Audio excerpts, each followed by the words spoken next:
The promotion letter was still warm in my hands when she walked in, high heels clicking on the tile like a metronome for bad news. Rebecca, our CEO's daughter, leaned against my doorway, her smile sharp enough to cut glass. "You're demoted," she said. "Consider it a reality check." No preamble, no explanation, just that. I looked at the letter, looked at her. On whose authority? She tilted her head, amused. "You'll figure it out." Flashback.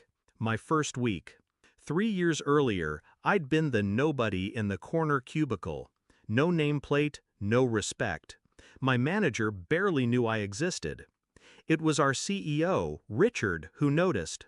He called me into his office after a presentation where I'd been quietly fixing everyone else's mistakes in real time.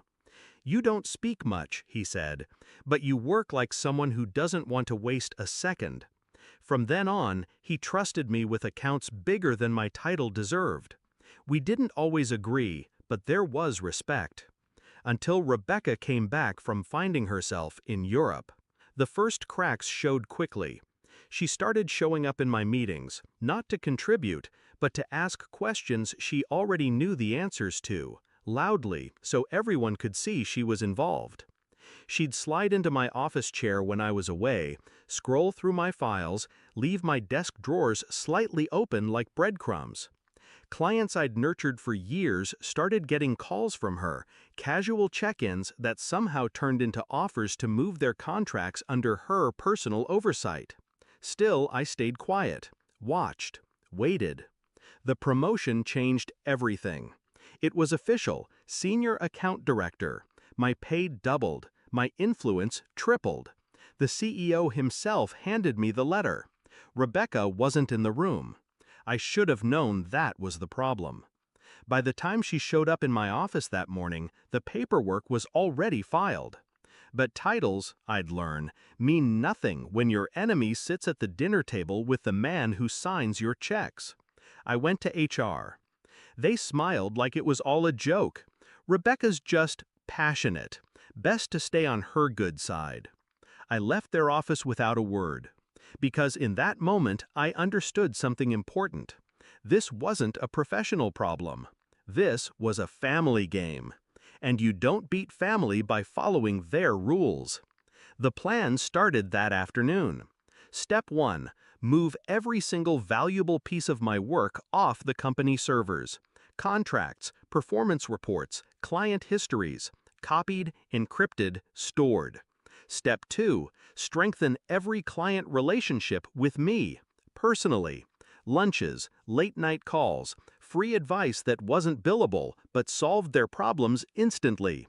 Step 3. Find the cracks in Rebecca's armor. It didn't take long. She liked attention more than she liked follow-through. Within a month, she'd neglected 2 major accounts. By the second month, one of them was openly shopping for a new agency. I made sure they knew exactly where to find me.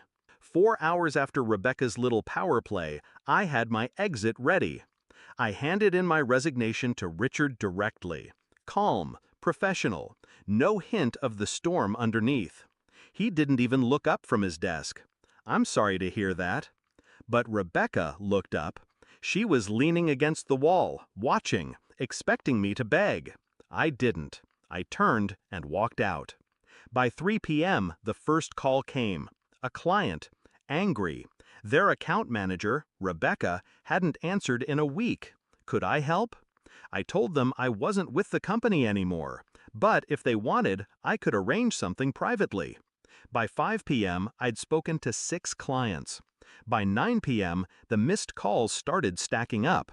40, 50, 96 before I went to bed. The confrontation came 2 weeks later. I was in my new office, small, quiet, mine, when Richard walked in unannounced. He didn't waste time. "You took half our top accounts." I set down my pen. "I didn't take them. They called me."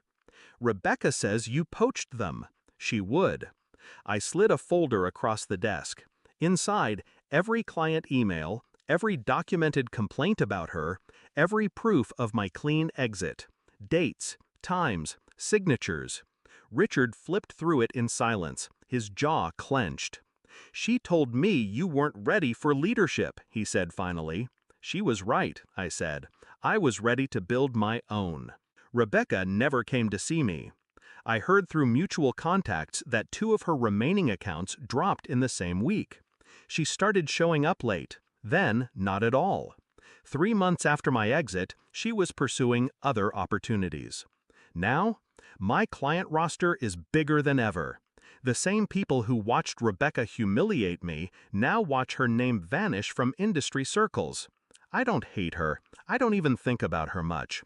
But every once in a while, when my phone rings late at night and a new client says, "We heard you get things done," I remember that morning.